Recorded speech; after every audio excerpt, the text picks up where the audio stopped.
Hello and welcome.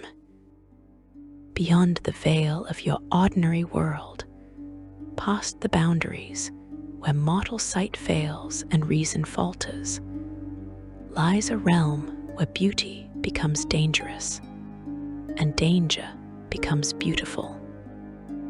The Feywild calls to dreamers and wanderers, with promises whispered on winds that smell of honey and blood, where a single step might carry you across seasons, and a moment's distraction could cost you a century.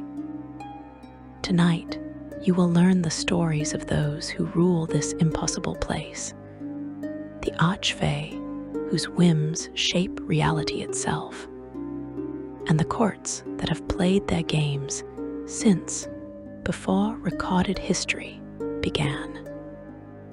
Before we descend into these ancient histories, please consider subscribing to the channel.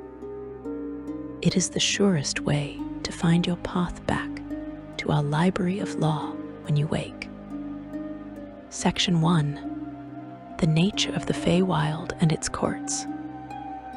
The Feywild exists as a mirror, though calling it merely a reflection diminishes what it truly represents.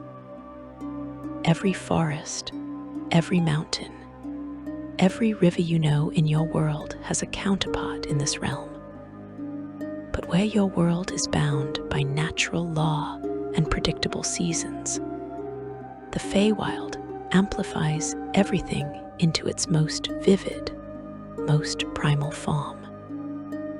Where a volcano stands on the material plane, a mountain topped with crystals that glow with internal fire towers in the Feywild. A gentle stream becomes a laughing waterway that sings riddles. A quiet grove transforms into a cathedral of ancient trees, whose roots remember the first words ever spoken. Colors shine brighter than your eyes were meant to perceive. Emotions surge stronger than your heart was built to contain. The Feywild takes the essence of nature and distills it into pure, concentrated experience. You might wonder how such a place came to be.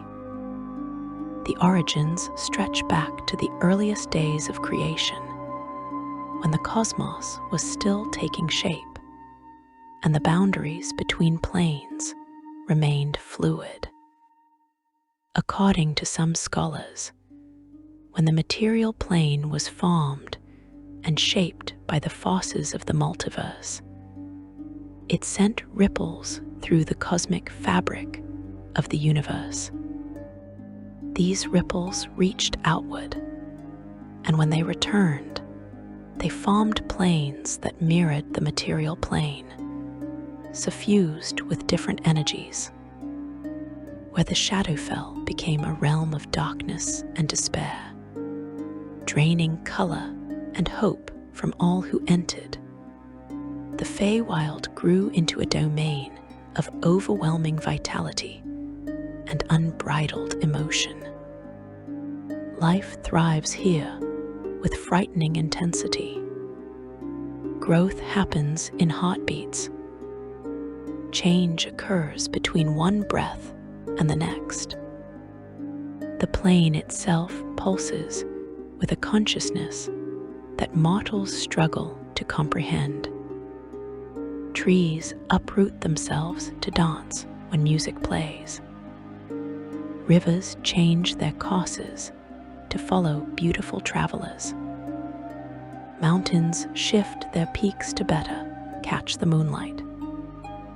The very landscape responds to emotion, to intention, to the presence of powerful beings. This responsiveness makes the Feywild a place of constant transformation, when nothing remains static and permanence becomes an illusion even more fragile than in your world. Time flows differently here, twisted by the realm's magic into patterns that defy mortal understanding. You might spend what feels like a single evening at a Fey celebration, only to return home and discover 50 years have passed. Conversely, you could wander the Feywild's forests for what seems like decades, aging and changing and growing weary, only to step back through a portal and find that mere hours have elapsed. The Archfey themselves understand this temporal fluidity, using it as both gift and weapon. They invite mortals to feast and revel, knowing that the price of such pleasures might be paid in lost lifetimes. The Fey who inhabit this realm range from the smallest pixie, no larger than your thumb, to creatures of immense power that could reshape continents with their will. All Fey share certain characteristics that mark them as creatures of this impossible plane. They feel emotions more intensely than mortals, loving with devastating passion and hating with consuming fury. They value beauty above almost all else, whether that beauty manifests in art, music, physical form, or even in the elegant execution of a perfectly crafted trick. They make bargains and keep their word with iron determination. For an oath sworn by Fey becomes as real and binding as any physical chain. Among the countless Fey, certain beings have risen to prominence through age, power, and force of personality. These are the Archfey, individuals whose strength approaches that of gods, whose domains span vast territories, and whose influence extends beyond the Feywild into other planes.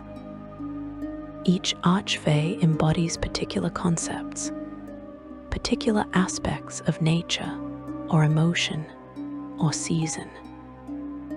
They gather followers, lesser Fey who pledge their loyalty and service. They establish courts, formal hierarchies of power that govern territories as large as entire kingdoms in your world.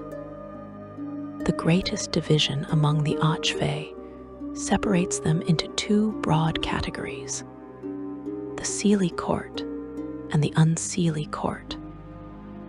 These terms, borrowed from ancient mortal languages, roughly translate to blessed and unblessed, though such simple translations fail to capture the complexity of what they represent. The Seelie court aligns itself with concepts mortals generally consider positive or beneficial.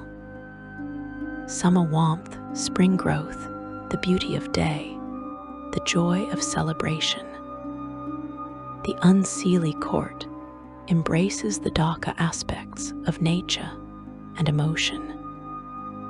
Winter's killing cold, autumn's decay, the mystery of night, the thrill of fear. Neither court qualifies as purely good or evil by mortal standards. Both contain beauty and danger in equal measure.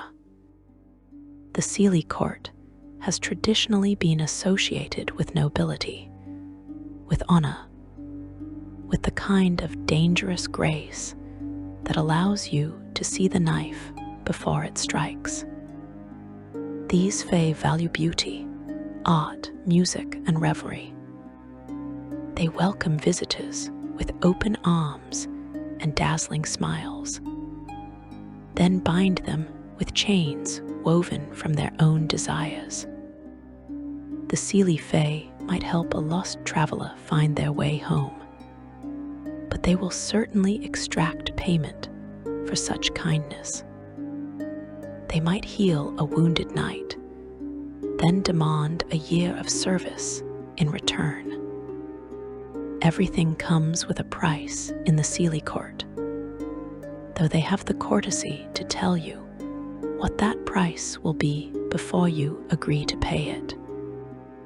The Unseelie court embraces a more primal, more predatory approach to existence.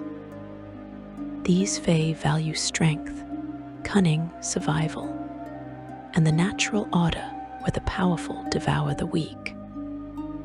They find beauty in things that might make mortals flinch. The moment before death, the perfection of winter's sterile silence, the elegant cruelty of a perfectly executed betrayal. The Unseelie Fae rarely bother with pretense or hospitality. They take what they want through strength or guile. Yet they too follow rules, ancient laws that govern their behavior and limit their actions. A mortal who learns these rules can navigate the Unseelie court with surprising success, though the risks remain extreme. Both courts maintain elaborate hierarchies, formal structures of power that have evolved over millennia. At the apex of each court sits a ruler, an archfey whose power dwarfs that of lesser nobles. Below these monarchs exist layers of princes and princesses, dukes and duchesses, counts and countesses, each controlling their own territories, each commanding their own followers. These nobles engage in constant political maneuvering, forming and breaking alliances, waging subtle wars through proxies and pawns. The courts themselves shift and change, with new Fae rising to prominence, while others fall from favor. The power wielded by Archfey operates on principles fundamentally different from mortal magic. Where wizards study and memorize spells, where clerics channel divine power through faith, Archfey simply will things to happen. Their desires reshape reality around them. If an Archfey wishes for eternal spring in their domain, spring arrives and never leaves. If they desire a palace built from living crystal that sings when moonlight touches it, such a palace comes into being. This reality-warping ability stems from their deep connection to the Feywild itself, from their age and accumulated power, from their fundamental nature as beings of pure magic, given consciousness and form. The Archfey manifest their power through various means. Some create domains, territories where their will becomes absolute law. Within these domains, the Archfey can alter the passage of time, change the landscape with a thought, and even rewrite the rules of physics themselves. Others focus their power on enchantments and bindings, weaving magic into words and oaths that become unbreakable. Still others master the art of transformation, shifting their shape or the shapes of others with casual ease. Each Archfey develops their own signature style, their own preferred methods of expressing their vast power. These beings exist in a state of perpetual awareness that would drive mortals mad. An Archfey simultaneously perceives their entire domain, feeling every blade of grass, every passing breeze, every footstep of every creature within their territory. They experience time in a non-linear fashion, seeing potential futures branch and diverge with every decision. They remember every moment of their existence with perfect clarity, carrying memories that span thousands of years. This expanded consciousness makes them alien, difficult for mortals to understand or predict. What seems like whimsy might be the result of calculations spanning centuries. What appears as mercy might be cruelty viewed from a longer perspective. The relationship between the Seelie and un-Seelie courts defines much of the Feywild's political landscape. These two factions have warred and reconciled, allied and betrayed, countless times throughout history. Sometimes the conflict erupts into open warfare, with armies of Fey clashing across forests and mountains, leaving devastation that takes centuries to heal. Other times the conflict plays out through proxies, with mortal champions unwittingly serving as pawns in games whose rules they cannot comprehend. Always, the tension between the courts provides the fundamental rhythm to life in the Feywild. Yet for all their differences, all Archfey share certain vulnerabilities, certain limits on their seemingly infinite power. They cannot break an oath once given. They cannot lie directly, though they excel at deception through misdirection and carefully chosen truths. They cannot enter mortal dwellings without invitation. They must fulfill bargains to the letter, though they will certainly exploit every loophole and ambiguity in any agreement. Cold iron burns them like acid. Running water blocks their passage.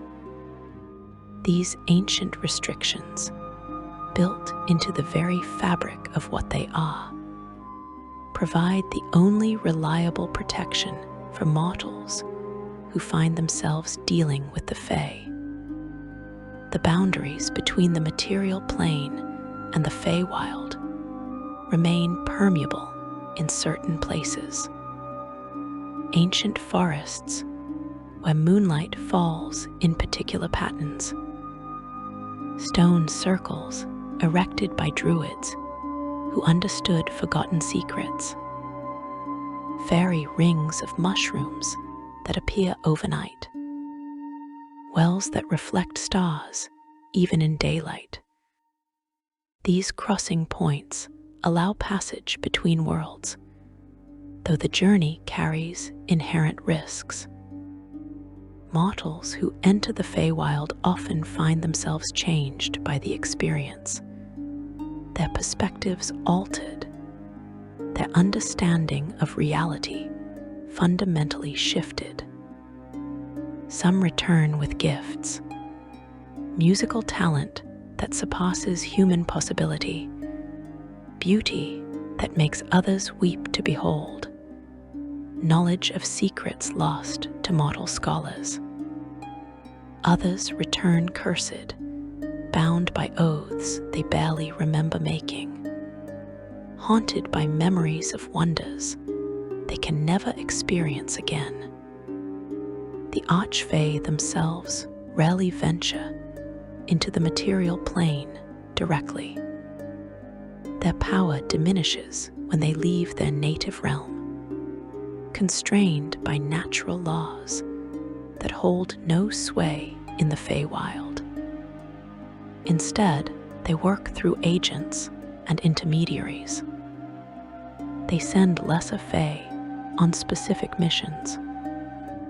They empower mortal warlocks with fragments of their vast power.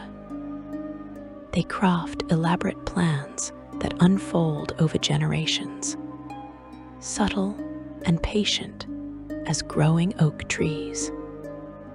When an Archfey does cross into your world, it signals events of tremendous importance, crises, or opportunities that demand their personal attention. As you prepare to learn the stories of the greatest Archfey, understand that you are hearing about beings who have shaped the dreams of mortals since the first humans looked into dark forests and wondered what watched them from between the trees.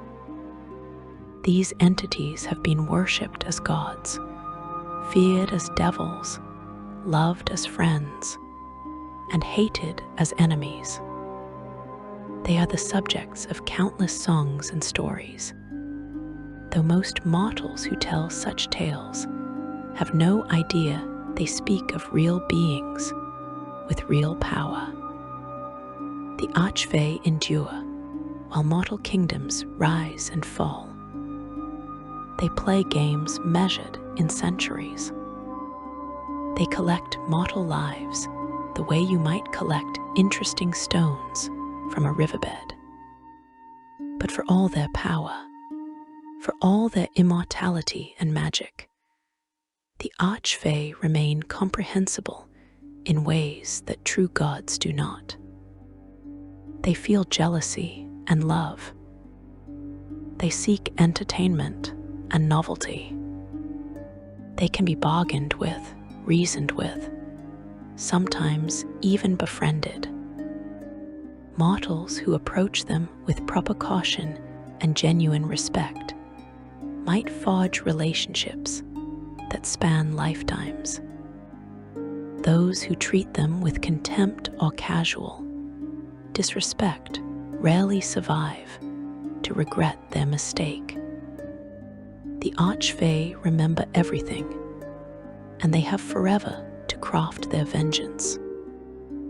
Now you understand the stage upon which these beings perform.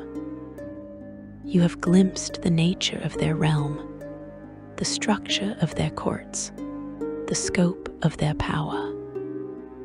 You are ready to meet them individually, to learn their names and titles, to hear the stories that have accumulated around them like sediment forming stone.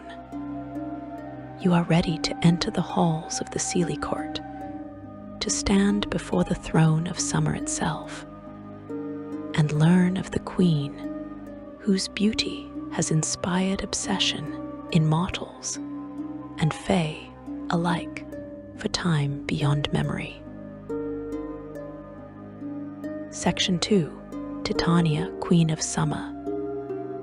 Her name resonates through the Feywild like music made from sunlight and growing things. Titania, Queen of Summer, sovereign of the Seelie court, the Lady of Light and Life. She rules from a throne older than most mortal civilizations, commanding loyalty from countless Fey who would gladly die at her word. To speak her name is to invoke beauty so profound it becomes painful, power so vast it reshapes the world around her, and a temperament as changeable as summer storms rolling across open fields. Titania embodies everything the summer court represents. Growth and vitality flow from her presence like heat radiating from the sun. Her very smile can cause crops to ripen, and her frown can trigger wildfires across entire regions. Where she walks, flowers bloom in impossible profusion. Grass greens beneath her feet. Trees stretch their branches toward her, as though seeking benediction.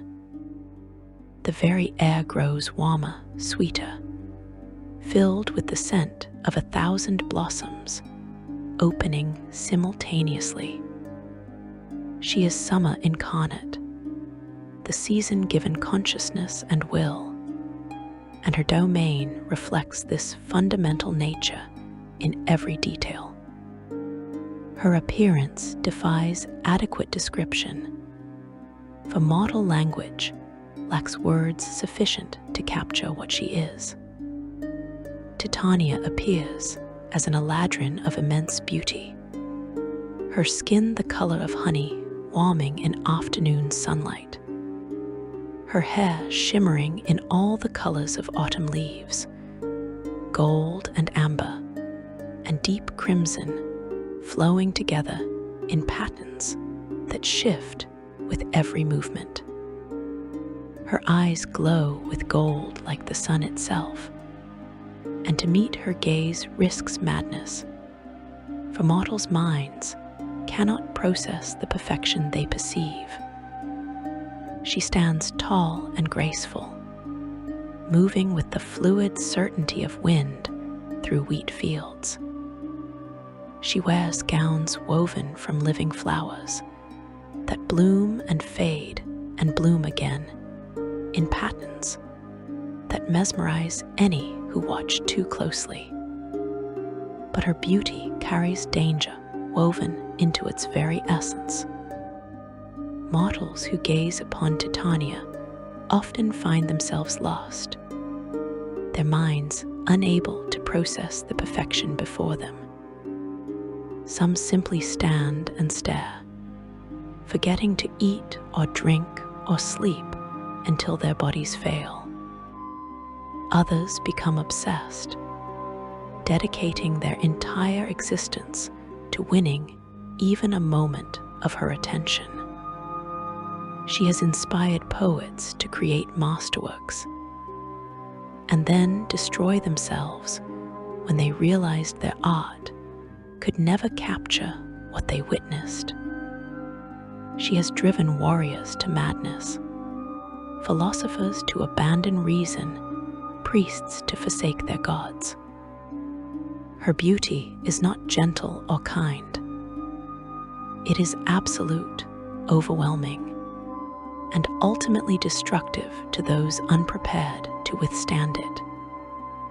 Titania possesses a personality far more complex than her beauty might suggest. She seems flighty and frivolous to some, laughing at jests and delighting in elaborate celebrations. But this apparent lightness masks a brilliant strategist, someone who thinks in terms of centuries and plans with meticulous care. She displays a dry sense of humor that can catch even other Archfey off guard. She proves remarkably pragmatic when situations demand such an approach, capable of making difficult decisions without hesitation. It is almost impossible to make her truly angry. But if a genuinely despicable act rouses her ire, the perpetrator faces wrath beyond comprehension. The full fury of summer's heat concentrated into pure destructive force. The summer court makes its seat in a realm that shares its name, though some know it simply as the Seelie court or the summer lands. This territory defies normal spatial constraints, for it has no permanent location. Instead, the entire realm wanders from plane to plane at Titania's whim, drifting from the Beastlands to Arborea to Isgard, appearing briefly in one location before moving to another. This mobility makes the summer court nearly impossible to assault, for any army marching to attack it would find their destination vanished by the time they arrived. The realm itself ranks among the most beautiful places in existence, a territory where summer never ends and growth never stops. At the heart of this wandering realm rises Titania's palace, a structure known as Seelie. The building grows from living trees, whose trunks have intertwined over millennia to form walls and towers. Oberon himself built this palace for her, crafting it with such skill that the distinction between architecture and nature becomes meaningless. The structure is both palace and forest, building and living ecosystem. Vines heavy with perpetually blooming roses climb every wall. The roof consists of leaves so perfectly arranged they form a seamless barrier against rain, while allowing sunlight to filter through in dappled patterns. Inside Seelie, chambers flow one into another without clear boundaries, spaces expanding or contracting based on need and the queen's whim. The throne room where Titania holds court serves as the center of Seelie power.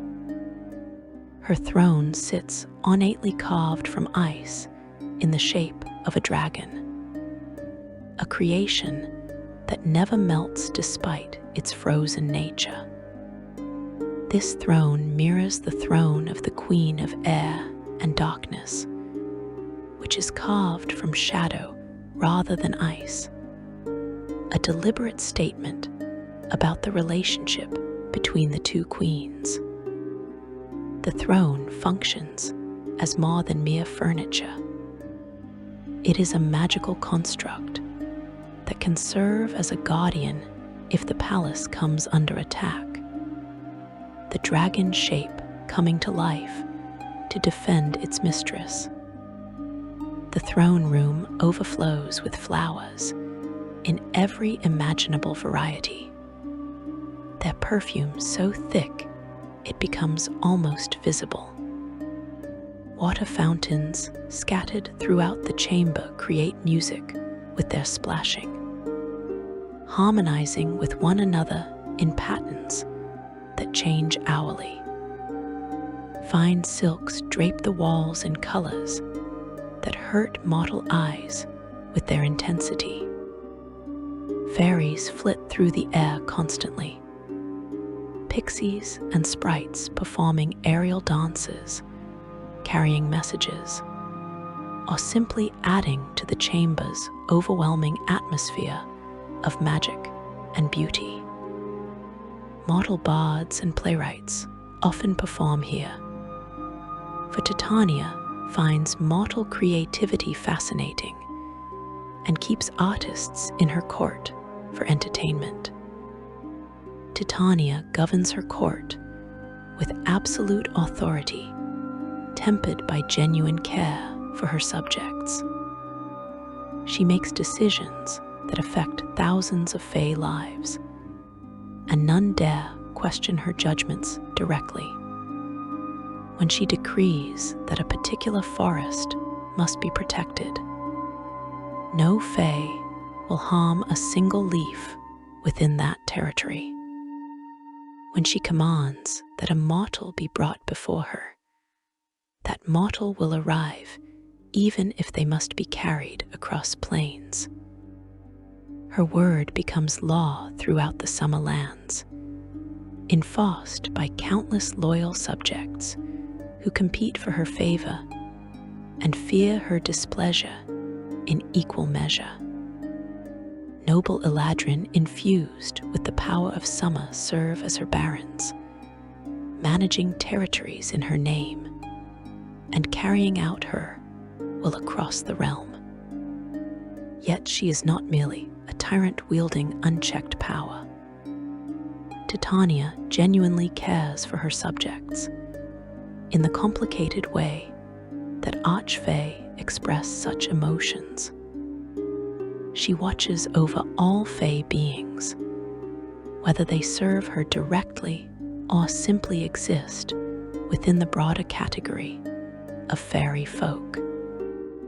Dryads, pixies, satyrs, treants, unicorns, sprites, brownies, and countless other varieties all fall under her protection. She desires that all such creatures might someday live in utter joy, a goal she pursues through both gentle guidance and ruthless elimination of threats. If harm comes to fairy lands, Titania does not hesitate to intervene personally, bringing the full weight of her power against those who would despoil forests or hunt Fey creatures for sport. Mortals who encounter Titania face situations fraught with both opportunity and danger. She finds mortal lives fascinating, these brief sparks of existence burning so bright before guttering out. She has been known to take mortals as lovers, finding their passionate intensity refreshing compared to the more measured emotions of immortal Fey. A mortal who catches her attention might be showered with gifts beyond imagination. Youth that lasts for centuries, beauty that rivals her own, power that makes them legends in their world. Or they might be destroyed, their lives spent as casually as you might pluck a dandelion, their memories kept as entertainment for long winter nights. The difficulty lies in predicting which fate awaits any particular mortal. Titania operates according to standards that mortals struggle to understand. She might reward someone for a deed that seems trivial, while punishing another for an offense they did not realize they committed. She values certain qualities, courage and creativity, and genuine emotion. But she also prizes novelty and surprise. A mortal who approaches her with the same tactics used by 100 predecessors will likely bore her. One who finds a new approach, who shows her something unexpected, stands a much better chance of winning her favor. Her power manifests through abilities that would take mortal wizards' lifetimes to master. Yet she wields them as casually as you might gesture with your hand. She possesses a natural charm so powerful that any creature seeing her must resist its pull or become forever unable to attack her. She can recognize pure water, poisons, and any natural plant or animal type at will. Her connection to nature granting her perfect knowledge of such things. She can place a gas on any creature, binding them with magical compulsion to never enter deep sylvan lands for the rest of their lives, with no possibility of resistance. She summons swarms of creatures with a thought, calling forth up to 80 hit dice worth of woodland animals 6 times per day. She entangles foes with a simple wave of her hand, vegetation responding to her will, and wrapping around enemies to hold them fast. Titania possesses immunities that make her nearly invulnerable within her element. All illusion magic fails against her. Unable to deceive someone so intimately connected to truth and beauty. Mind-controlling magic and psionics slide off her consciousness like water off stone. Symbols and power words, which can devastate lesser beings, have no effect on her. She is immune to caused wounds, poison, paralyzation, disease, death magic, and polymorph attacks. Weapons below +3 enchantment cannot harm her at all, passing through her flesh as though striking air. Even sentient non-evil plants, non-evil fairy creatures, and normal woodland animals will not attack her even if magically compelled, for their nature rebels against such an act. However, even Titania has limitations. Outside of sylvan environments, away from forests and meadows, and places where nature thrives, her power diminishes significantly. Her magic resistance drops by half. Her defenses weaken, leaving her more vulnerable to attack. She remains formidable even in such circumstances, but she loses the overwhelming advantage she possesses in her natural element. This vulnerability explains why she rarely ventures far from fairy lands, preferring to work through agents and intermediaries when dealing with cities or deserts or other places hostile to her nature. Titania's relationships with other Archfey create a web of alliances and enmities that shape the political landscape of the Feywild. Her most famous connection involves Oberon, the Green Lord, with whom she shares rulership of the Seelie court. Their relationship defies simple categorization. They maintain a famous love affair that has endured for thousands of years. Many call them husband and wife, though both take other lovers freely, and neither seems troubled by the other's dalliances. Oberon built Seelie for her, a gesture of devotion that required centuries to complete. Yet they are also great enemies at times, their conflicts legendary in scope and destruction. They have warred against each other, leading opposing armies in battles that devastated huge swathes of the Feywild. They have separated for centuries at a time, each ruling their own domains independently. Then they reconcile with celebrations that last for years, falling back into one another's arms as though no conflict ever occurred.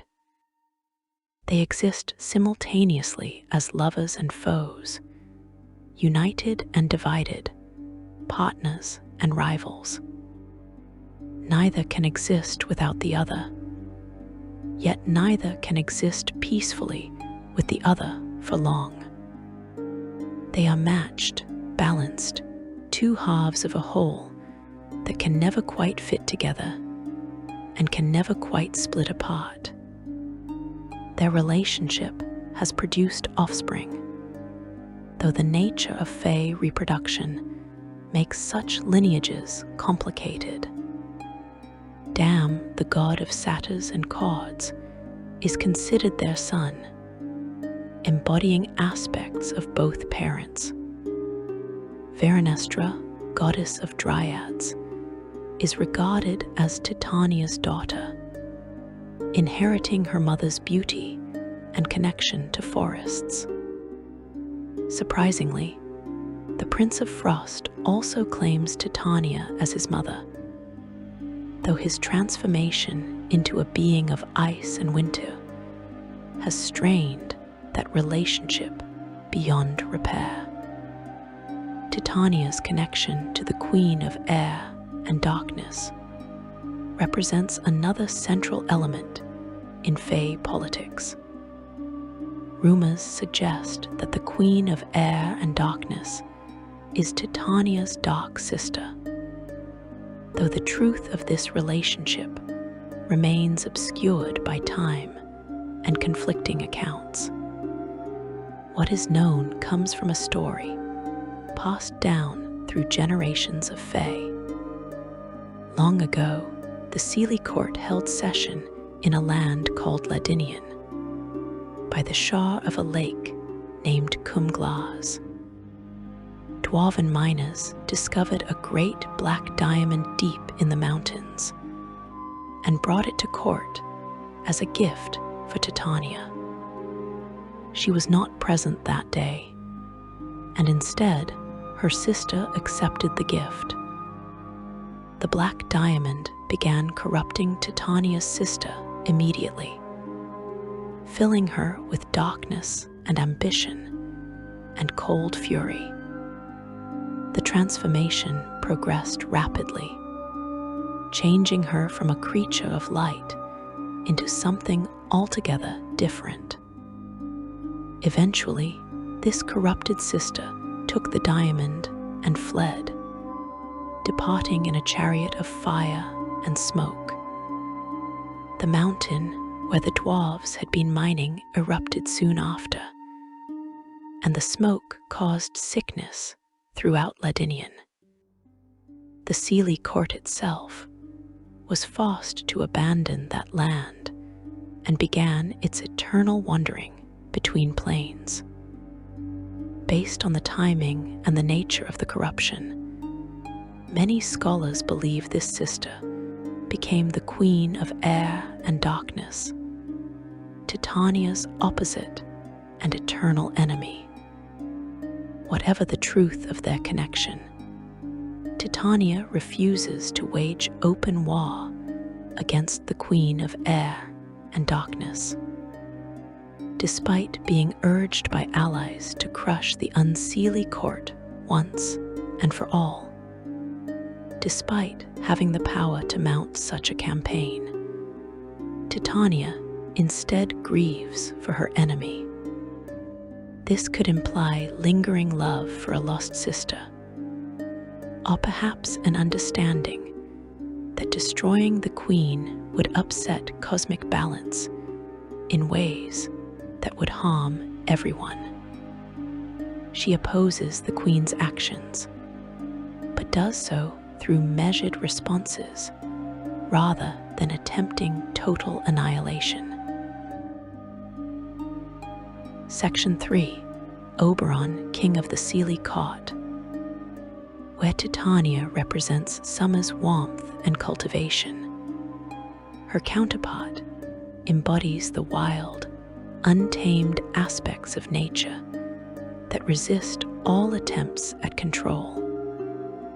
Oberon, King of the Seelie Court, stands as a force of primal power that predates civilization itself.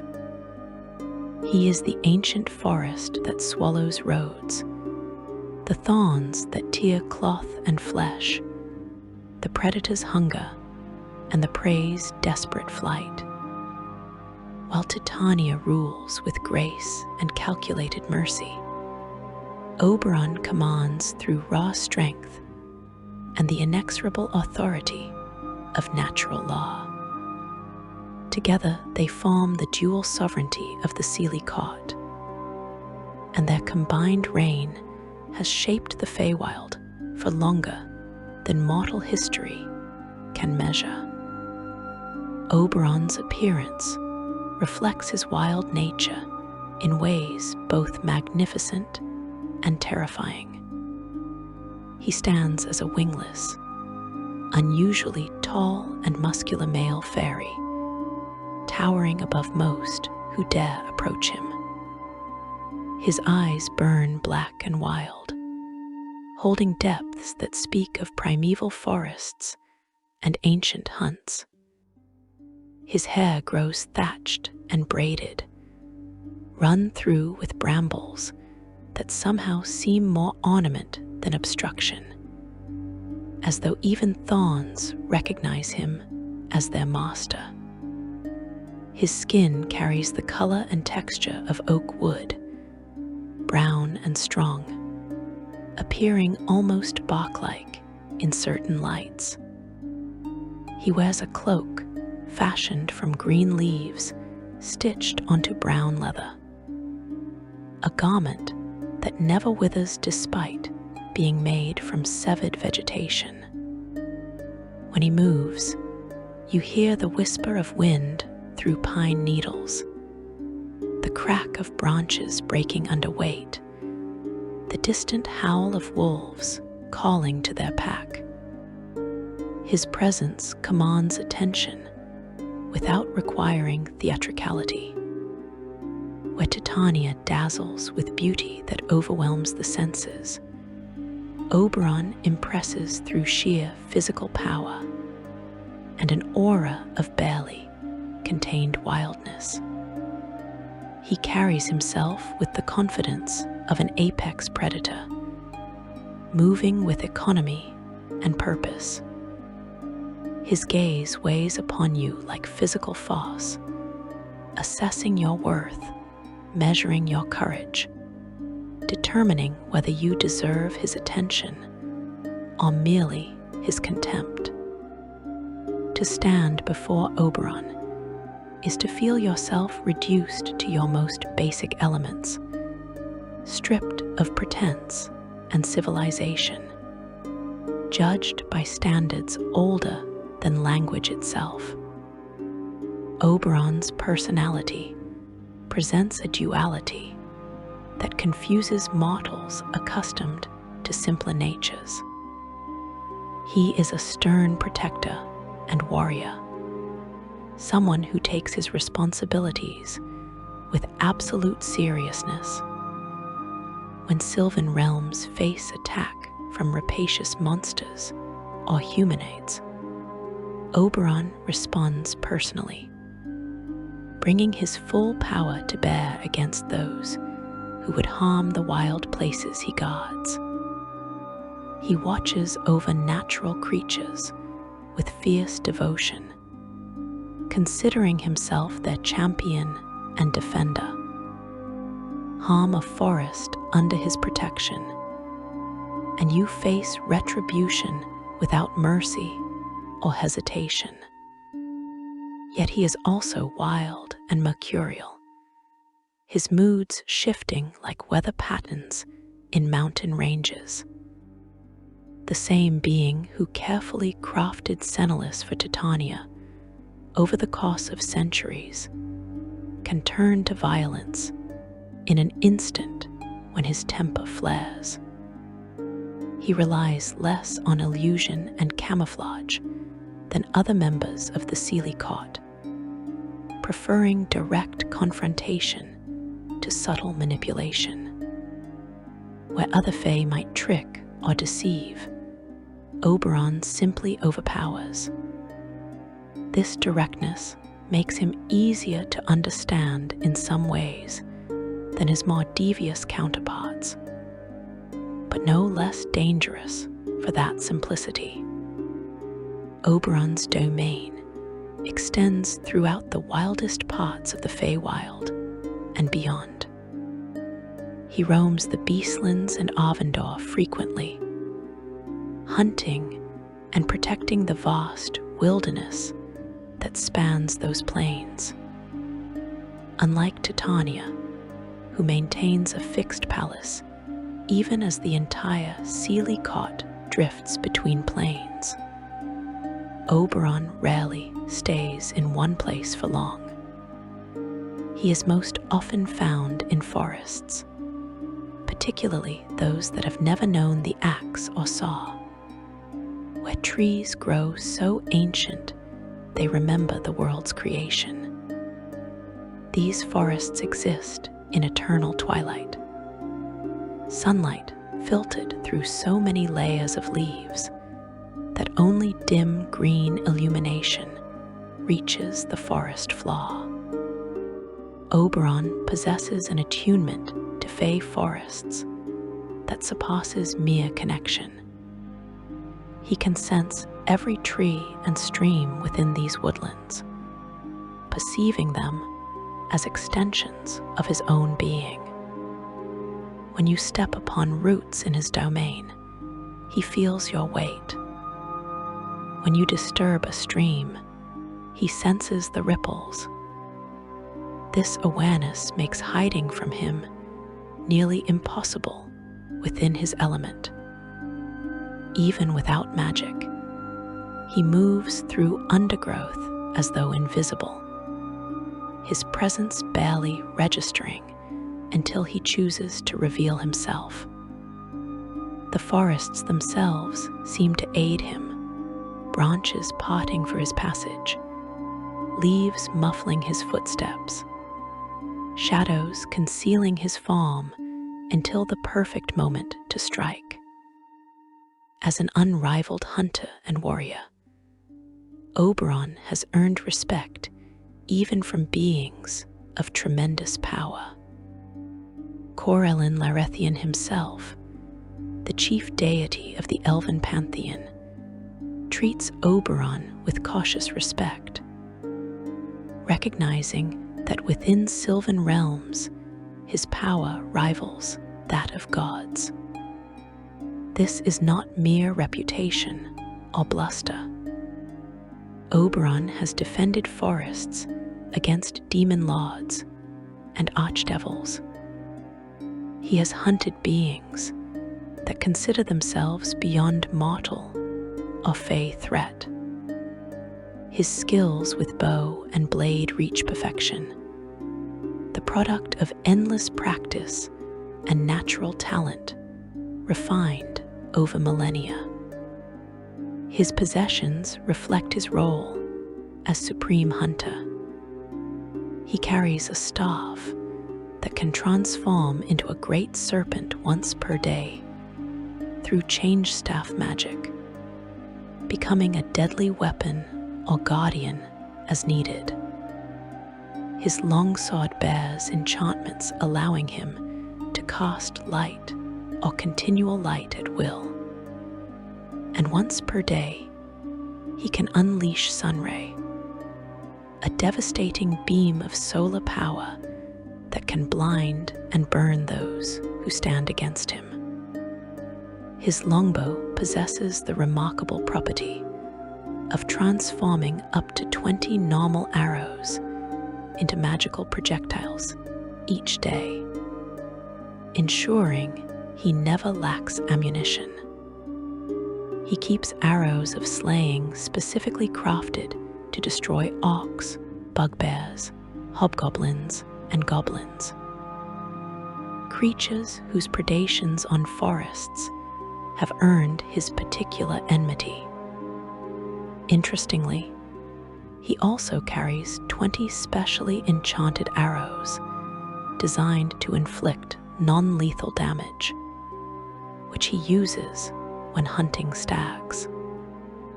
This last detail reveals something important about Oberon's nature.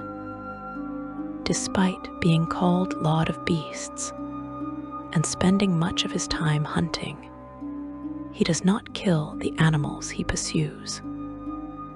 His favorite quarry consists of stags, magnificent creatures that provide worthy challenge without requiring their deaths.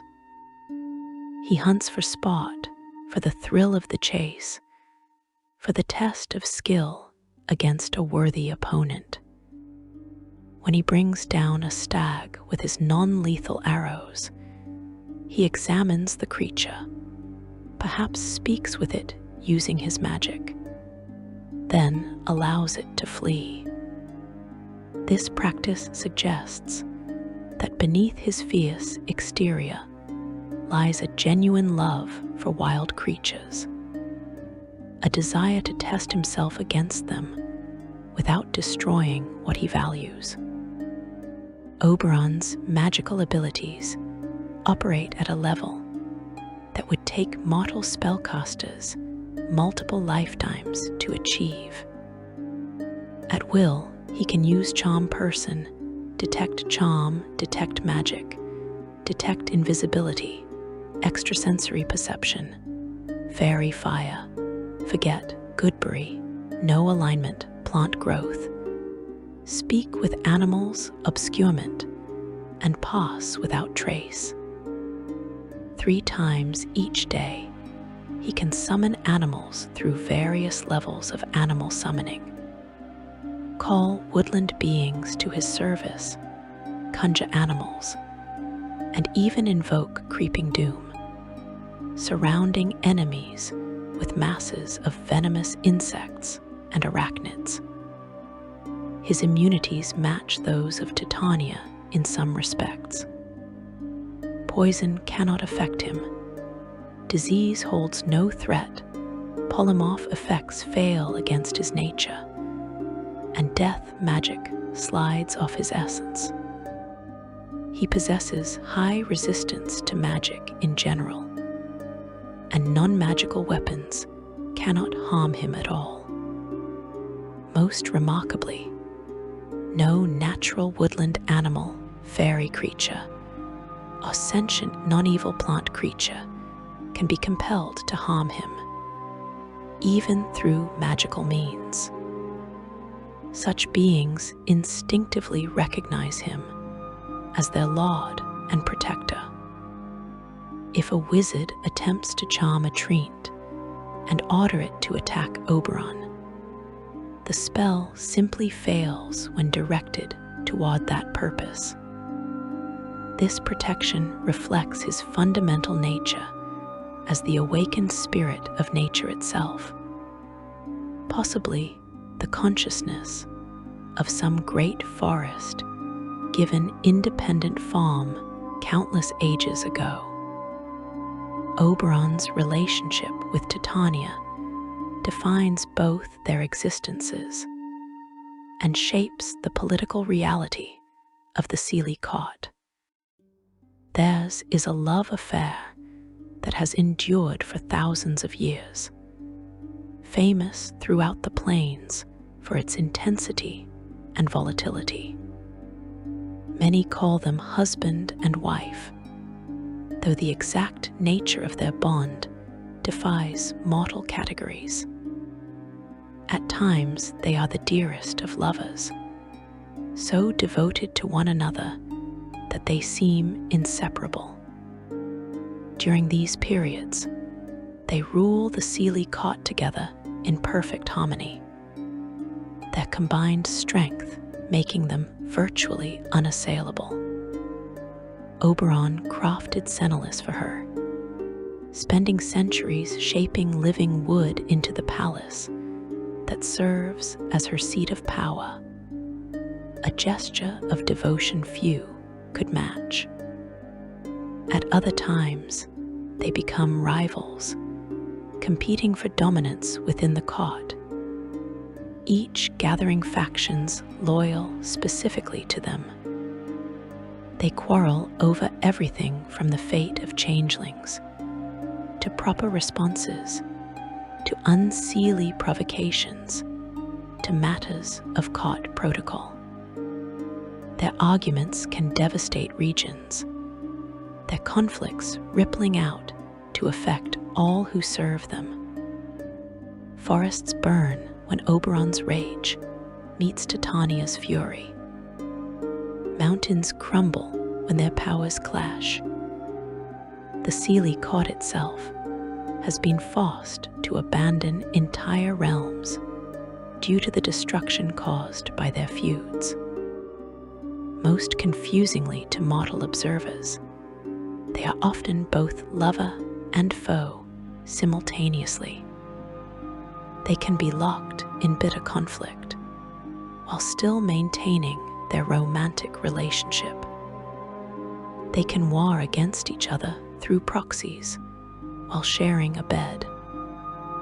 They seem capable of holding contradictory emotions with equal intensity, loving and hating without one canceling the other. This multifaceted relationship makes predicting their behavior nearly impossible.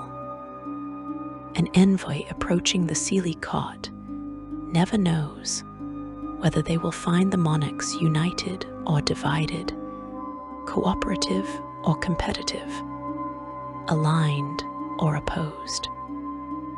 Both take other lovers freely, feeling no jealousy over such dalliances. Titania's fascination with mortal champions does not trouble Oberon. His own relationships with other Fae do not concern Titania. Their bond exists independent of exclusivity, built on foundations deeper than physical attraction or romantic attachment. They are matched, balanced, two aspects of nature that need each other to define their own existence. Summer warmth requires knowledge of wild storms. Cultivation needs untamed growth. They complete each other, while also eternally struggling against each other. Their relationship has produced several children, though the nature of Fae reproduction remains mysterious to mortal scholars. Dam, the god of satyrs and cards, clearly claims both as parents, embodying Titania's joy and Oberon's wildness. Veronestra, goddess of dryads, inherits her mother's beauty and connection to forests, while displaying her father's fierce protectiveness. The Prince of Frost, despite his transformation into a being of ice and bitterness, is also their son, though his relationship with both parents has deteriorated beyond repair. Oberon also fathered Seelie with another partner, and in a display of his deep connection to nature and magic, the Archfey Hearsome was literally born from music Oberon created long ago, spontaneously coming into being from melodies so perfect they achieved consciousness. As a father, Oberon leads the faction known as the Green Fae, primarily composed of Wilder, more nature-oriented beings such as satyrs, dryads, and treants, as well as some elves dwelling in the Feywild. Other Archfey of the Green Fae, including Dam and Seelie, answer to his authority. This faction represents his influence, extending beyond his immediate domain, shaping entire categories of Fae according to his values and priorities. Oberon's position toward the Queen of Air and Darkness differs significantly from Titania's measured approach, where his consort refuses to wage open war despite having cause and capacity. Oberon urges her constantly to crush the Seelie caught once and for all. He sees the Queen as a genuine threat, requiring elimination rather than containment. Based on what we know of his personality, this likely stems from his straightforward nature. He recognizes an enemy and wants to destroy that enemy permanently. The political complexities and possible familial ties that stay Titania's hand do not concern him. He is a warrior, and warriors solve problems through decisive action. This disagreement over strategy toward the Seelie caught provides one of their recurring sources of conflict. Oberon cannot understand why Titania holds back, why she grieves for an enemy who has caused such harm. Titania cannot make him see that destroying the Queen might upset cosmic balance, in ways that would harm everyone. Or that lingering love for a possibly corrupted sister makes such destruction unthinkable. They argue this point across centuries, neither convincing the other, the debate itself becoming a ritual of their relationship. Beyond his relationship with Titania, Oberon maintains alliances with various good deities of nature and hunting, as well as with the Seldarine, the elven pantheon. These alliances provide mutual support and shared purpose. When natural realms face threat, Oberon can call upon divine allies for assistance. When gods need someone to act directly in sylvan environments, they turn to him, knowing his power and commitment to protecting wild places. He stands as an enemy to the goblinoid pantheon and the hag goddess Seelie, beings whose followers and servants routinely harm forests and natural creatures. Oberon is known to form warlock pacts with mortals, granting fragments of his vast power to those who pledge themselves to his service and his cause. These warlocks typically share his values, becoming champions of the wilderness, protectors of forests, and hunters of those who would despoil natural places. The pacts he offers come with clear expectations and straightforward terms. Serve nature, defend the wild, hunt those who harm forests, and you will receive power. Betray these principles and face his wrath. His straightforward approach to such agreements makes him an attractive patron for those who prefer honest dealing to the elaborate games favored by other Archfey. Mortals who encounter Oberon face very different challenges than those who meet Titania, where she values beauty, cleverness, and entertainment. He respects strength, honor, and courage. A warrior who fights bravely earns his approval. A hunter who shows proper respect for quarry wins his favor. He has no patience for weakness, cowardice, or deception. Those who lie to him discover that his mercy is harsh at best. Those who prove themselves cowards find no place in his presence. But those who demonstrate genuine courage, who face him with honest respect rather than false flattery, might gain rewards beyond imagination. Section 4. The Other Powers of Fairy. Beyond Titania and Oberon, beyond the dual sovereignty that commands the Seelie court's attention, other powers shape the Feywild's destiny.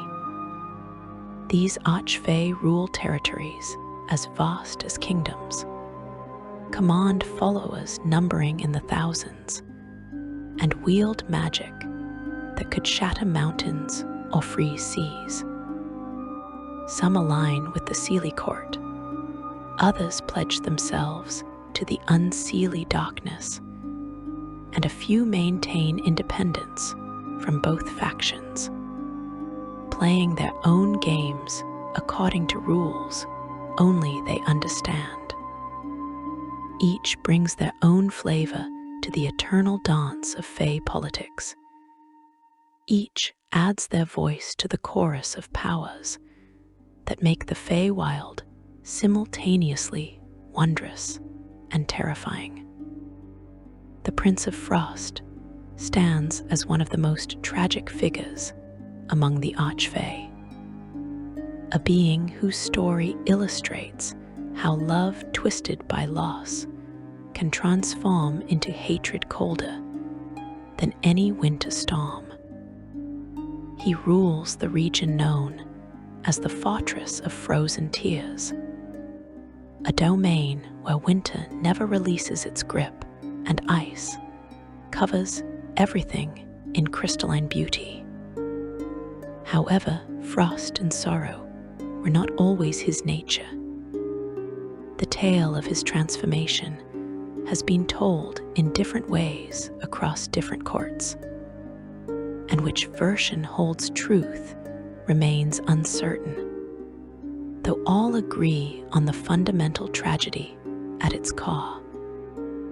Some say he was once called the Sun Prince, a being associated with summer warmth and bright magic. According to this telling, he fell in love with an Eladrin maiden named Sharia, one of the daughters of delight who brought joy wherever they traveled. He courted her with all the passion his nature allowed, and she agreed to marry him.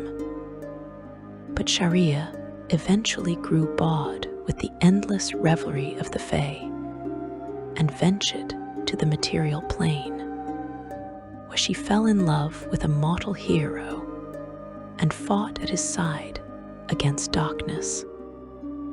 When the Sun Prince discovered this betrayal and demanded she honor her promise, she refused. Rather than face his wrath or risk her mortal lover's safety, Sharia made a desperate bargain with the Raven Queen, casting both her soul and her lover's soul far forward in time.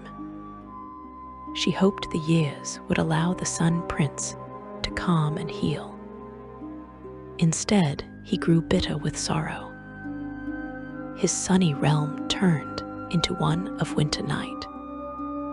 His heart transformed to ice, and he abandoned his former name and left the summer court entirely. The daughters of delight who had once served him were twisted by his grief into the sisters of lament, creatures of mourning and cold. Other tales speak of a different origin. In this version, the Prince of Frost was the consort and devoted lover of the Queen of Winter. And in those ancient days, the Winter Court maintained relatively peaceful relations with the Summer Court. When Fomorian invaders threatened both courts, the two queens allied against the common enemy. The Summer Queen promised to send forces to aid the Winter Court's capital when it came under assault. She kept her word, but arrived only minutes too late. The Prince of Frost cradled his queen's body in his arms as she died from wounds received in battle. He blamed the Summer Queen for this, believing she had deliberately delayed to allow a rival's death. His grief transformed him, freezing his heart within his chest. He banished all members of the Summer Court from his lands and decreed that any who entered his domain would be killed on sight. Regardless of which tale holds truth, or whether perhaps both contain elements of reality mixed with myth, the result remains consistent. The Prince of Frost became a being of endless winter and bitter sorrow. His domain reflects his frozen heart, a land of eternal cold where hope goes to die. His palace, the Fortress of Frozen Tears, stands as a monument to loss. Within its halls, he keeps the preserved body of his lost love, whether the Queen of Winter or Sharia, depending on which story you believe. he has never recovered from his transformation. The warmth that once defined him has been completely replaced by ice that will never melt. Now the Prince of Frost hates with passionate intensity, though the target of that hatred varies between tellings. In some accounts, he despises the summer court and all who serve it, seeing them as responsible for his loss.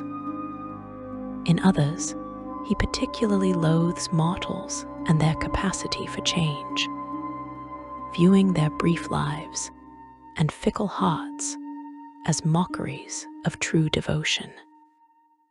He collects beautiful maidens, according to some tales, freezing them in blocks of magical ice that preserve them forever at the moment of their greatest beauty and terror.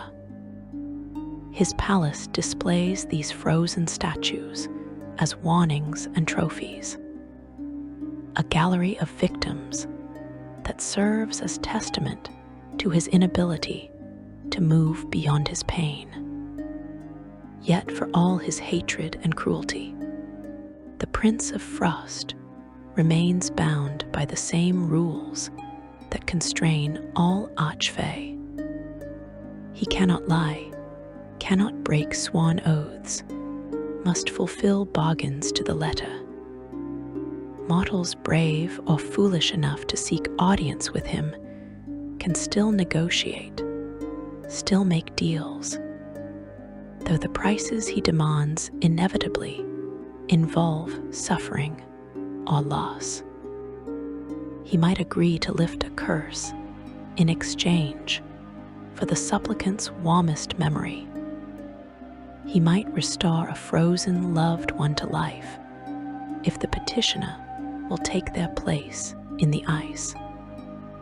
Every bargain reflects his bitterness. Every transaction designed to spread the pain he feels throughout the mortal world. Some whisper that he may be a consort of the Queen of Air and Darkness, finding kinship in her cold nature, though nothing confirms such rumors. Where the Prince of Frost rules winter's cold beauty, the Queen of Air and Darkness commands the unseelie court with power that rivals even Titania's might. She embodies everything dark and deadly about the Feywild, all the shadows and predators and creeping things that hunt in darkness. Her true name has been lost, or perhaps was never known, for she exists as much as an absence, a void where light fails as she does as an actual being. She is the darkness between stars, the cold that creeps into bones on winter nights, the fear that wakes children from sleep with racing hearts and trembling limbs. The origin of the Queen of Air and Darkness connects directly to Titania through the tale of the Black Diamond. Long ago, the Seelie court held session in a land called Ladinian, by the shore of a lake named Cumglas. Dwarven miners discovered a great black diamond deep in the mountains and brought it to court as a gift for Titania. She was not present that day, and her sister, whose name has been lost to history, accepted the gift in her place. The black diamond immediately began its work of corruption, filling Titania's sister with darkness, ambition, and cold fury. The transformation progressed with terrible speed, changing her from a creature of light and warmth into something altogether different and terrifying. Eventually, the corrupted sister took the diamond, and fled in a chariot of fire and smoke. The mountain where the dwarves had been mining erupted soon after her departure, and the smoke caused widespread sickness throughout Ladinian. The devastation forced the Seelie court itself to abandon that land, beginning its eternal wandering between planes that continues to this day. Based on the timing and the nature of the corruption, most scholars believe this sister became the queen of air and darkness, transformed by the Black Diamond's malevolent power into Titania's opposite and eternal enemy. The Queen of Air and Darkness maintains her seat of power in a domain that exists in eternal night, lit only by strange stars that shine with cold white light and cast shadows that move independently of any source. Black forests grow here, trees with bark like obsidian and leaves that absorb light rather than reflecting it. Rivers run dark as ink, carrying waters that burn like acid. Mountains jut toward the sky like broken teeth, sharp and jagged, home to creatures that should not exist according to any natural law. Her palace defies physical description because it exists partially out of phase with normal reality. You might see it as a castle of black ice, or a sprawling mansion built from darkness given solid form, or a great tree whose branches reach into other dimensions. The appearance shifts based on the observer's deepest fears, each person seeing a different nightmare made manifest. Inside, corridors stretch longer than they should. Rooms connect in impossible ways, and you can never retrace your path exactly. The queen sits on a throne carved from shadow itself, mirroring Titania's throne of ice in deliberate mockery.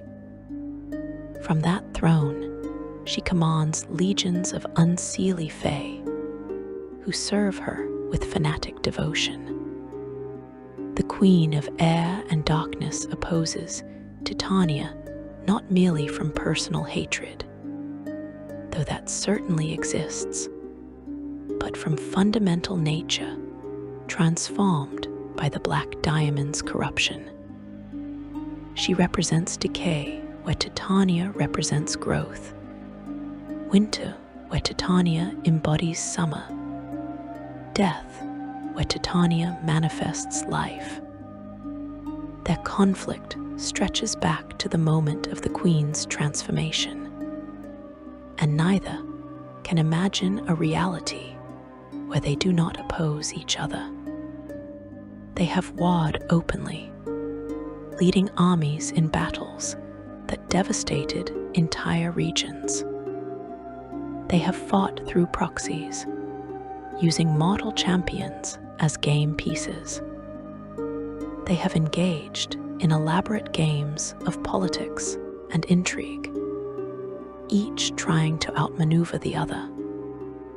Always the conflict continues, an eternal dance with no resolution possible. Despite her association with darkness and decay, the Queen of Air and Darkness maintains her own code of honor. She keeps her word as scrupulously as any Seelie Fey. She protects those who swear allegiance to her. She values strength, cunning, and the will to survive against impossible odds. Mortals who approach her with proper respect and genuine courage might find her surprisingly fair in her dealings, based on what we know of how she operates. She will not lie, though she excels at deception through carefully chosen truths. She will fulfill bargains exactly as stated, though she will certainly exploit any loophole or ambiguity. In some ways, dealing with the unseelie queen proves safer than negotiating with Seelie nobility, for she dispenses with the pretense of friendship and makes her dangerous nature clear from the start. Titania's refusal to wage total war against her transformed sister provides one of the Feywild's great mysteries. Despite possessing the power to mount such a campaign, despite being urged by allies to crush the unseelie court once and for all, Titania instead grieves for her enemy. This could imply lingering love for a lost sister, or perhaps an understanding that destroying the queen would upset cosmic balance in ways that would harm everyone. The queen herself seems similarly restrained, never pushing conflicts to their ultimate conclusion. Whether this represents some remnant of their sisterly bond, or simply pragmatic recognition of mutually assured destruction, none can say with certainty. Far different in temperament, but equally powerful in his own domain, Hearsome the Satyr Prince embodies joy and reverie taken to excess. Legends disagree about his origins. Some say he was born from music Oberon, sea created long ago, spontaneously achieving consciousness from melodies so perfect they could not remain mere sound.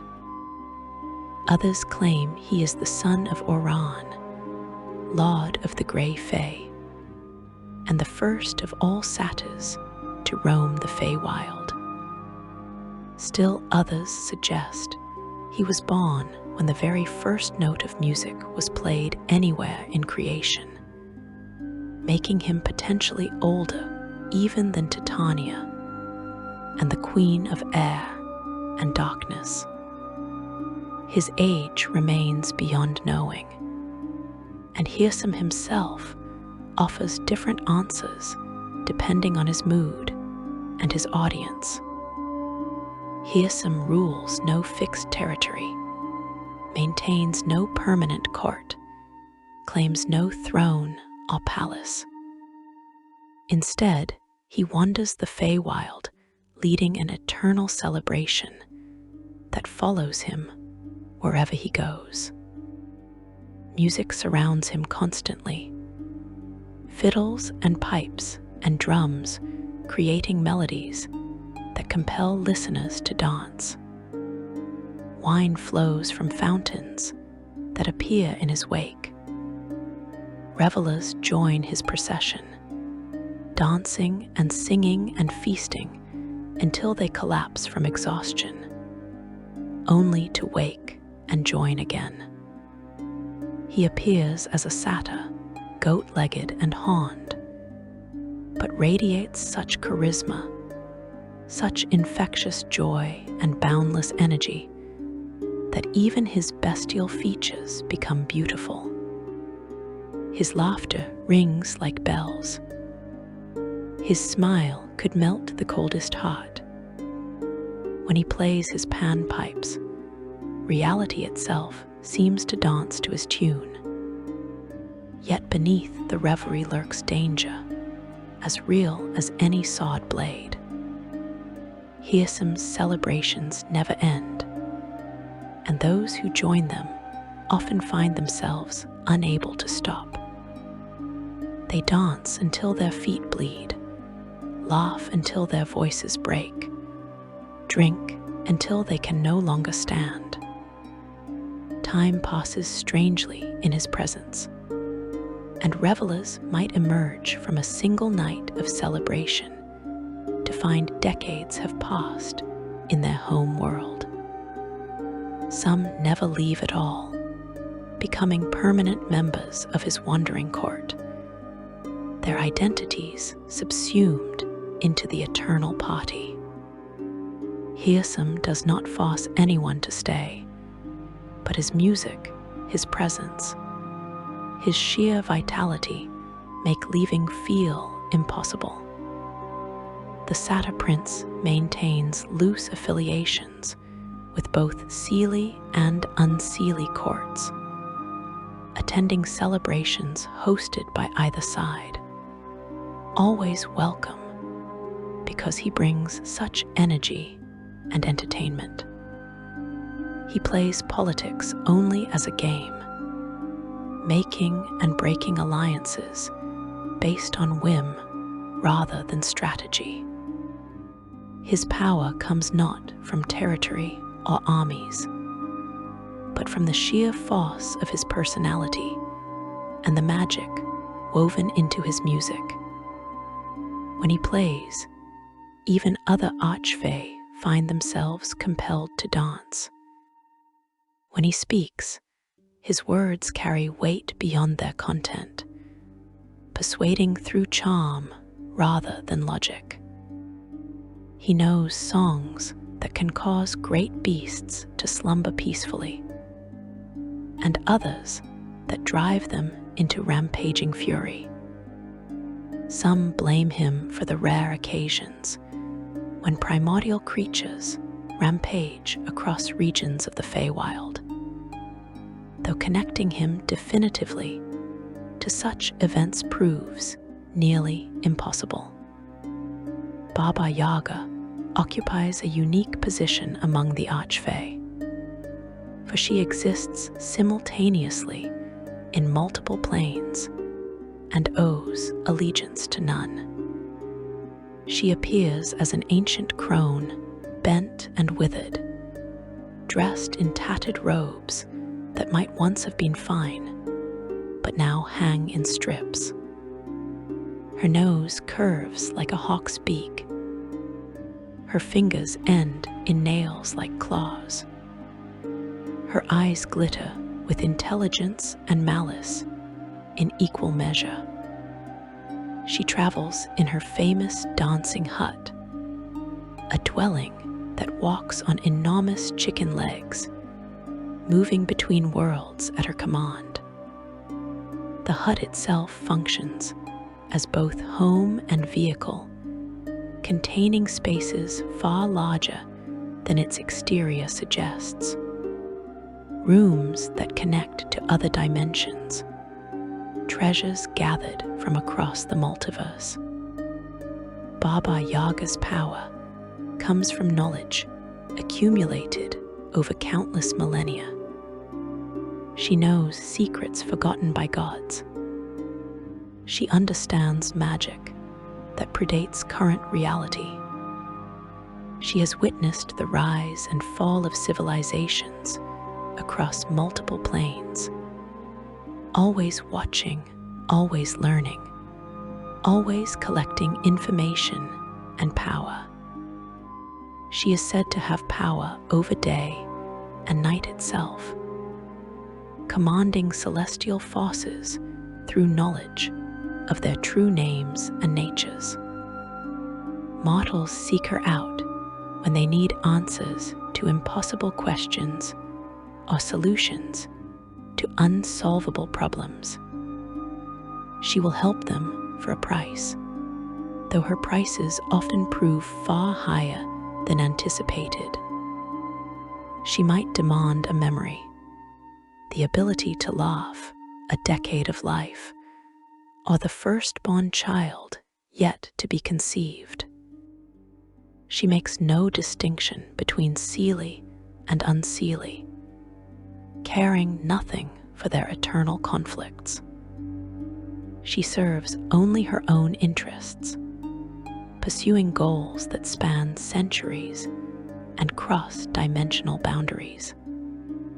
Some scholars believe she exists outside normal Fey hierarchy entirely. A being so ancient and powerful that she transcends the categories mortals use to understand the Feywild. Others suggest she originated in a different plane entirely, perhaps the material plane itself, or even the world of Oath, and simply adopted Fey nature through long exposure and accumulated power. Her true origins remain as mysterious as her ultimate goals. Section 5. Courts in Practice and Mortal Encounters. The relationship between the Feywild and the material plane exists in constant flux, with the boundaries between worlds thinning and thickening according to patterns both predictable and random. These boundaries meet at locations known as Fey crossings, sites where the two planes overlap perfectly, allowing seamless travel between them. A Fey crossing might be as small as a doorway or as large as a city, occupying a clearing, a pool, a glade, a hill, a circle of mushrooms, the space beneath a fallen tree trunk, or any similar natural formation. The magic of the Feywild spills through at these locations, purifying and enriching the beauty and fertility of the land in their vicinity. Certain times of year make crossing easier, creating natural rhythms to the connection between worlds. The summer and winter solstices open doorways that remain closed during other seasons. The spring and autumn equinoxes create brief windows when the barriers almost disappear. Waterdeep celebrates Fey Day on Ches 19th of each year, acknowledging that the barrier between the Feywild and Toril grows especially weak on that date. Full moons pull the planes closer together. New moons push them apart. But beyond these predictable cycles, countless other factors affect the connection between worlds. Ancient forests, where humans rarely tread, become natural crossing points. The older the trees, the thinner the barrier, until in truly primeval woodlands, you might step between worlds without noticing the transition until too late. Stone circles erected by druids who understood secrets, now forgotten, serve as permanent portals. Though most have been destroyed or lost over the centuries. Wells that reflect stars, even in daylight, hide passages to the Feywild in their depths. Caves decorated with ancient paintings sometimes lead deeper than any mortal excavation, tunneling through reality itself. Fey sometimes mark more reliable crossings with standing stones, small obelisks, or deliberately arranged plants, while unmarked Fey crossings might be detectable only by a faint aura or outline where the planes meet. These crossings can be destroyed or corrupted if the landscape on one side changes dramatically. Building a city over a Fey crossing might permanently sever the connection, deliberately disrupting the physical shape of a crossing can render it temporarily unusable. This vulnerability explains why Fey sometimes attack settlements that threaten their access to the material plane, not from mindless aggression, but from genuine need to preserve the pathways between worlds. Conversely, it is possible to open temporary crossings in locations where the barrier between planes is known to be thin, such as in places like Evereska, Silveramoon, and Spellguard, though doing so usually requires casting a handful of powerful spells in carefully structured ritual. The Archfey themselves actively maintain certain crossings, keeping doorways open for their own purposes. Titania's palace connects to gardens scattered across the material plane, places of exceptional beauty that she claims as extensions of her domain.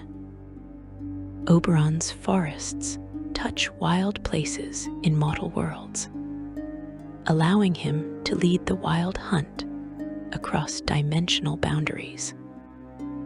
The Queen of Air and Darkness has portals hidden in shadowed places, dark caves and deep forests, and abandoned buildings where her influence can seep through.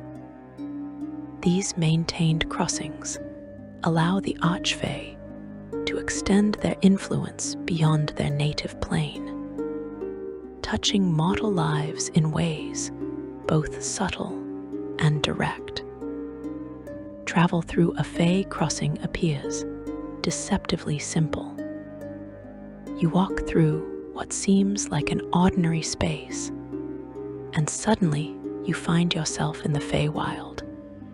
The transition so seamless you might not immediately realize what happened. To an observer watching from the plane you departed, you simply vanish as you pass through the crossing. The danger lies not in the crossing itself, but in what awaits on the other side. Time flows differently in the Feywild. A single evening at a Fey celebration might cost you 50 years in your home world. Conversely, what feels like decades of wandering might translate to mere hours back home. This temporal distortion makes every journey to the Feywild a gamble with your future. Mortals enter the Feywild for many reasons. Some seek knowledge available nowhere else, ancient secrets preserved by beings who remember the world's creation. Others pursue loved ones stolen by Fey raiders, children taken from cradles and replaced with changelings, or adults lured away by promises of beauty and wonder. A few stumble through by accident, finding themselves trapped in a realm that operates by rules they cannot comprehend. The wise among them learn quickly, adapting to Fey customs, negotiating their passage with care and caution. The foolish die, or worse, transformed into creatures serving Fey masters, their mortal identities lost forever. The nature of Fey bargains deserves careful examination. For understanding how such agreements function can mean the difference between triumph and disaster.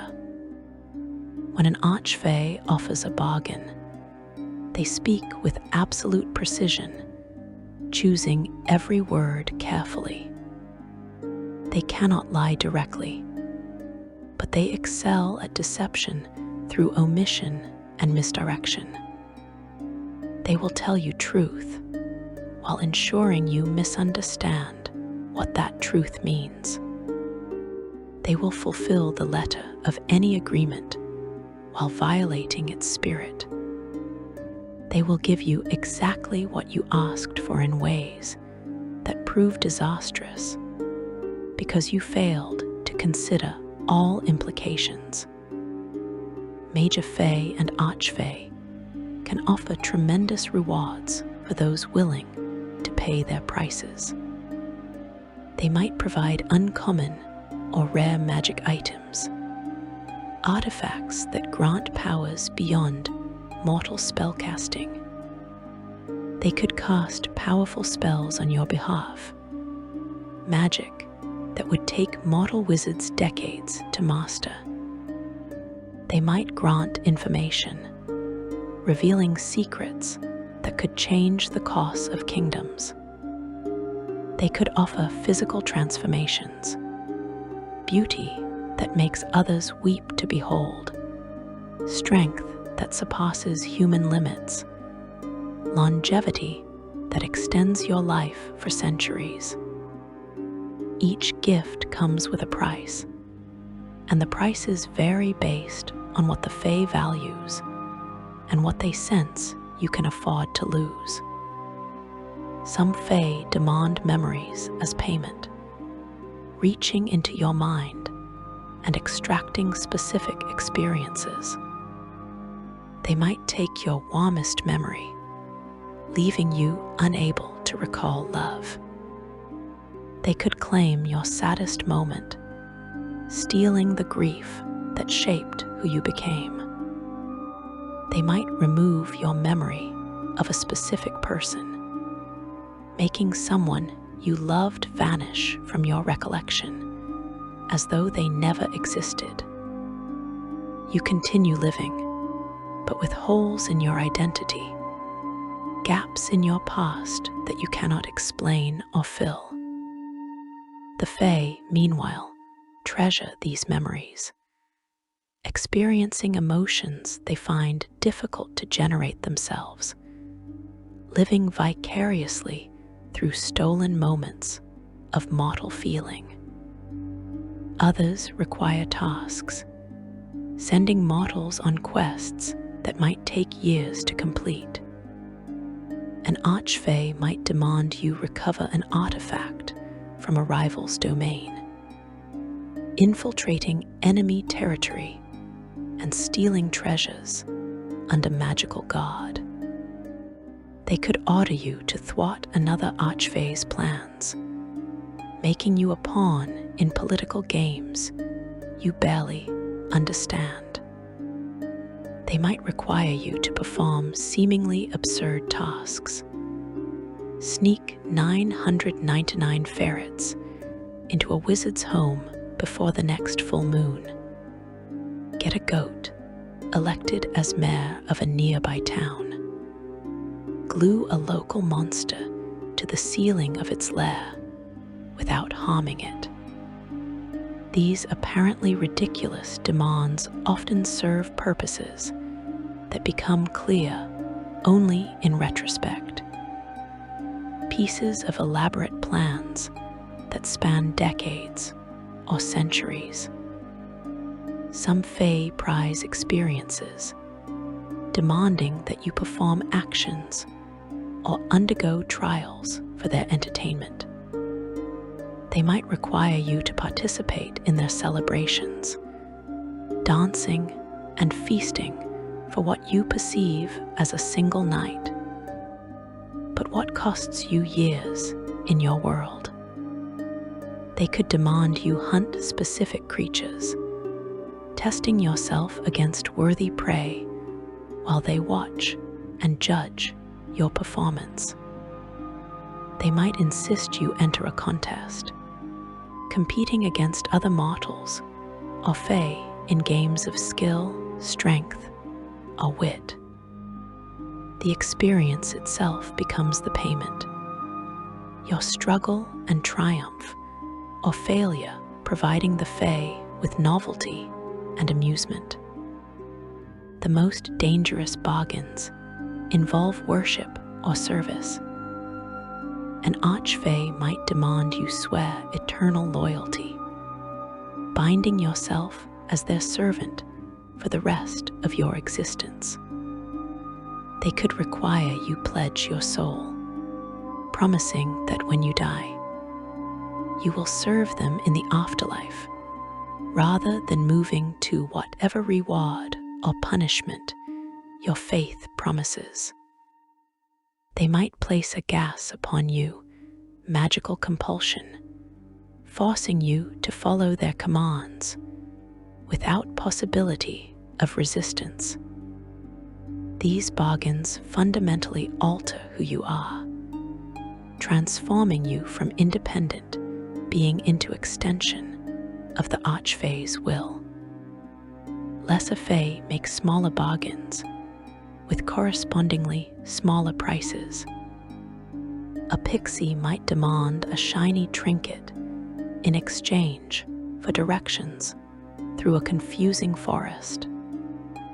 A sprite could require a song in payment for healing a minor wound.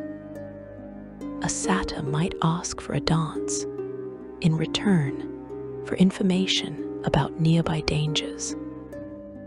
These minor transactions carry less risk than deals with Archfey, but they still require caution. Even minor Fey will exploit loopholes, twist meanings, and extract more than you intended to give if your wording leaves room for interpretation. The key to surviving Fey bargains lies in absolute precision. Never agree to terms until you understand exactly what you are promising and exactly what you will receive in return. Specify every detail, anticipate every possible interpretation, and accept nothing less than complete clarity. Ask what the payment will be before agreeing to receive any service. Define terms precisely, leaving no room for creative interpretation. Remember that time passes differently in the Feywild, so specify whether a year of service means a material plane year or a Feywild year. Remember that beauty, memories, emotions, and even your name can be taken as payment. Remember that breaking a bargain with Fey carries consequences far worse than simply failing to fulfill the agreement. Fey enforce their bargains through magic woven into the agreement itself. Objects and spells granted by the bargain carry enchantments that activate if the mortal breaks their word. A curse manifests, often functioning at the level of 9th level magic, incredibly difficult to remove. The Fey will attempt to scry on the Oathbreaker, tracking them across distances and planes. They might send nightmares every night, preventing restful sleep and slowly driving the victim mad. Archfey prove particularly fond of ironic punishments. Mighty warriors find themselves transformed into weak, harmless creatures. Beautiful individuals become hideous monstrosities.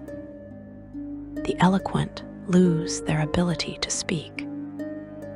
The transformations can only be undone by wish magic, or by fulfilling new terms dictated by the offended Archfey.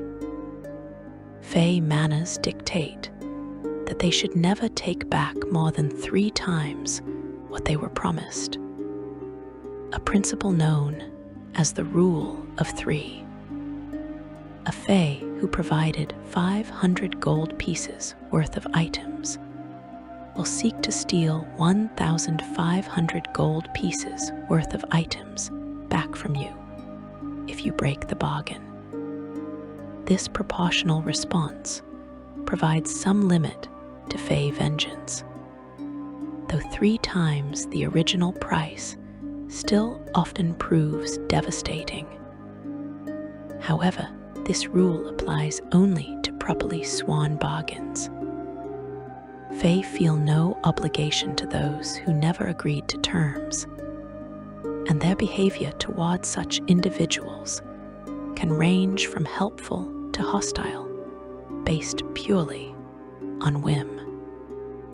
It is possible to void a Fae bargain, releasing all parties from obligations, but doing so requires something of tremendous value. A Fae who accepted a minor trinket might void the bargain if offered an uncommon magic item.